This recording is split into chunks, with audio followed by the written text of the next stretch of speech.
এক ভয়াবহ তথ্য আপনাদের সাথে শেয়ার করার জন্য বসছি। একটু খেয়াল করে শোনেন। আমাদের সমাজের যুবকদের বিশাল এক জামাত, শুধু যুবক বললে ভুল হবে, এখানে বৃদ্ধরাও রয়েছে, ছোট ছোট কচি কচি বাচ্চারাও রয়েছে, যাদের বয়স 12, 13, 15 এরকম। এই ধরনের বাচ্চারাও রয়েছে যারা অনলাইন জুয়ায় আসক্ত। আপনি কল্পনাও করতে পারবেন না মানে কি পরিমাণ তারা এই অনলাইন জুয়ায় আসক্ত। আশ্চর্য হয়ে যাবেন যে ছোট্ট বাচ্চা 12-13 বছর বয়স, সে কিভাবে জুয়া খেলে। হ্যাঁ, এটাই বাস্তব কথা। আপনি খোঁজ নিয়ে দেখেন, প্রতিনিয়ত জুয়া খেলে, শুধু জুয়া খেলে না, প্রতিনিয়ত জুয়া খেলে, নির্ভয়ে নির্ঢরে তারা জুয়া খেলতেছে। তাদেরকে বাধা বিঘ্ন ঘটানোর মতো কেউ নেই, নিষেধ করার মতো কেউ নেই। কেউ জানেও না, তাদের অভিভাবক, পিতা মাতা, দাদা দাদি কেউ জানে না যে তারা প্রতিনিয়ত জুয়া খেলে। আপনি খোঁজ নেন, আমি যাই না শুই না দেখা তারপর কথাগুলো বলতেছি।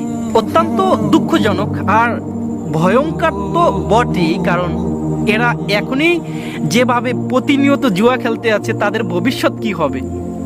তারা যে জুয়া খেলে তাদের আত্মীয়স্বজন কেউ জানে না, কিন্তু তারা অনলাইনে স্মার্টফোনের মাধ্যমে তারা প্রতিনিয়ত জুয়া খেলতেছে। এই জন্য কারা দায়ী? তাদেরকে ফিরানো যাবে না। তারা অনেকটা আসক্ত হয়ে পড়েছে। তারা 50 টাকা 100 টাকা যা পায় হাত খরচ, এগুলো নিয়ে ফোনে ভইরা জুয়া খেলে। আবার দেখা যায় তারা এই 50-100 টাকা দিয়ে 500-1000 টাকা ইনকামও করে। এই লোভ পেয়ে অনেকে আছে, তারা এটাকে প্রসার করতেছে, অনেক বড়ভাবে খেলতেছে। কেউ 2000, 3000, 5000 টাকা ইনভেস্ট করতেছে এবং টাকা কামাই করতেছে, আবার যাইতেছে। আবার অনেকে চুরিদারিও করা শুরু করেছে, কারণ যখন যায় তখন আর মাথা ঠিক থাকে না, আবার টাকা বইরা তারা জুয়া খেলতে হবে, এরকম একটা পণ প্রতিজ্ঞা করে। এক্ষেত্রে চুরি করা লাগলে চুরিও করে। আমি অনেক তথ্য একাত্র কইরা তারপর এই কথাগুলো বলতেছি। এখন এই যে জুয়া খেলতেছে তাদেরকে কিন্তু ফিরানো যাচ্ছে না। কারণ কিভাবে ফিরাইবেন?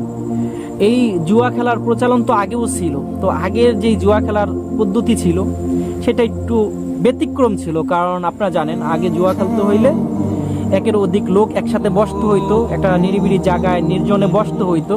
কারণ আগে জুয়া খেলার ভিতরে ভয় ছিল, কখন কে আইসা অ্যাটাক করে, আক্রমণ করে, মুরব্বীরা আক্রমণ করতে পারে, তারপর আপনার এলাকার নেতা যারা আছে তারা আক্রমণ করতে পারে, প্রশাসনের ভয় ছিল। এই অনেক ভয় ছিল আগের জুয়া খেলার ক্ষেত্রে, কিন্তু এখন তো এই ডর ভয় নেই। কেউ জানেই না আপনার সাথে, প্রশাসনের সাথে বইয়া থেকে কেউ যদি জুয়া খেলে তাহলে প্রশাসনও বলতে পারবে না সে জুয়া খেলতেছে, কারণ জুয়া তো তার হাতের মুঠোয়। একজন এই প্রান্তে আর একজন কোন প্রান্তে সেটা বলা যায় না, এইভাবে জুয়া খেলতেছে। আপনার আমি জানতাম না এই বিষয়গুলো, হয়তো অনেকের কৌতূহল জাগতে পারে যে আপনি এত তথ্য কিভাবে সংগ্রহ করলেন। আসলে অনেকে জানে না হয়তো যে আমার একটা বিকাশের ব্যবসা আছে, ব্যবসার ভিতরে অন্যতম বিকাশ। তো এই যেহেতু আমার দোকান আছে, আমার দোকানে বিকাশে টাকা ভরতে আসে ছেলে পেলে, ছোট ছোট বাচ্চারা দেখি যে যাদের টাকা ভরতে আসার কথা না, আবার টাকা উঠাইতে আসার কথা না, তারা স্মার্টফোন নিয়ে টাকা উঠাইতে আসে, আবার ভরতে আসে। দেখা যায় 200-500 টাকা ভরে আবার 2000-3000 টাকা উঠায়। দীর্ঘদিন যাবৎ এই অবস্থা দেখতেছি।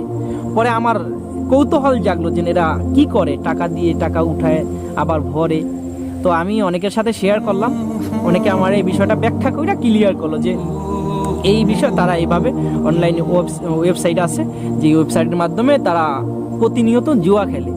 আমি কথাগুলো শুনে অবাক হয়ে গেলাম যে ভাই, কি চলতেছে, কি যুগ আইসা পড়লো যে এই ছোট ছোট বাচ্চারাও জুয়া খেলতেছে প্রতিনিয়ত নির্ভয়ে, কেউ জানে না।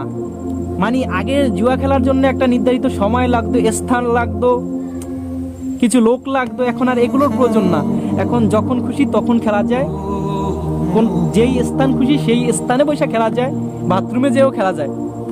তো তার আত্মীয় স্বজন, বাবা মা বা অভিভাবক যারা আছে তাদের সামনে বসেও খেলতে পারে, তারা জানে না। তো এই যে এরকম একটা নেশায় তারা আসক্ত হইতেছে, তাদের ভবিষ্যৎ কিরকম হবে আপনি একটু চিন্তা করেন। আমরা তো এই ভবিষ্যৎ প্রজন্ম খুব ভয়ঙ্কর একটা বিপদের দিকে অগ্রগামী হইতেছে, এইটা দেখতেছি। আর এর জন্য দায়ী কারা? এদেরকে এখন ফিরানো যাচ্ছে না, এর জন্য দায়ী কারা? আসলে মূলত আমার ক্ষুদ্র জ্ঞানে বা আমার ব্যক্তিগত মত যেটা, সেটা হলো এদের প্রত্যেকের অভিভাবকরা দায়ী, যারা তাদের হাতে স্মার্টফোন দিয়েছে। তারা দায়ী। তারা যদি এই ছোট বাচ্চাদের হাতে যদি স্মার্টফোন না দিত, তাহলে তারা এইভাবে জুয়াখোর হয়ে গড়ে উঠতো না। এখন কি করণীয়? আমি যেটা বলবো সেটা হলো যে প্রত্যেক অভিভাবক যারা আছেন, গার্জিয়ান যারা আছেন, তারা সচেতন হন, তারা একটু খোঁজখবর নেন, দেখেন আপনার প্রিয় সন্তান কি করে, আপনার স্মার্টফোন দিয়ে তারা কি করতেছে, এগুলো একটু খোঁজখবর নেন। যদি এই জুয়ায় আসক্ত হয় তাহলে স্মার্টফোনটা নিয়ে যান। এভাবেই যদি তারা প্রতিনিয়ত জুয়া খেলতে থাকে তাহলে আপনার ভবিষ্যৎ খুবই ভয়ঙ্কর। কারণ এই জুয়া খেলা তারা এখন হয়তো 500, 1000, 2000, 5000 টাকা ইনকাম করতেছে একটা সময়। কারণ এই টাকাগুলো হারাম, এই টাকা দিয়ে কেউ কিছু করতে পারবে না, একটা সময় যাইবে শুধু। আর এই যখন যাওয়া শুরু করবে এই নেশায়, সে কি করবে, চুরিদারি যা কিছু আছে সব করা শুরু করবে, কারণ এদিকে ইনভেস্ট করতে চাইবে। তো একটা সময় যখন আপনারা বাধা দিবেন, যখন বড় আকারে ধারণ করবে এই রূপটা, তখন আপনি হয়তো বাধা দিবেন। যখন ঘরের মাল সামানা বিক্রি করা শুরু করবে তখন বাধা দিবেন, তখন আপনার বাধাটা সে মাইনা নিতে পারবে না, তখনই আপনাকে অ্যাটাক করবে, আপনাকে আক্রমণ করবে, হয়তো আপনার মৃত্যুর কারণও হইতে পারে। তো দর্শক, এই এত কিছু আমরা না হয় যে আমরা তা চাই, এজন্য সকলের সচেতন হওয়া দরকার, প্রতিবাদ করা দরকার। সকলের ছেলে পেলে যারা আছে, অধীনস্থ যারা আছে, তাদেরকে শাসনের আয়ত্তে আনা দরকার। সকলকে আমি অনুরোধ করব, যারা আপনাদের সন্তানদেরকে স্মার্টফোন দিয়েছেন তারা একটু তল্লাশি করেন, দেখেন আপনার সন্তানও কি এই অনলাইন জুয়ায় আসক্ত কিনা। যাই হোক দর্শক, ভিডিও আজকের মতো শেষ করে দিচ্ছি, দেখা হবে পরের কোনো ভিডিওতে।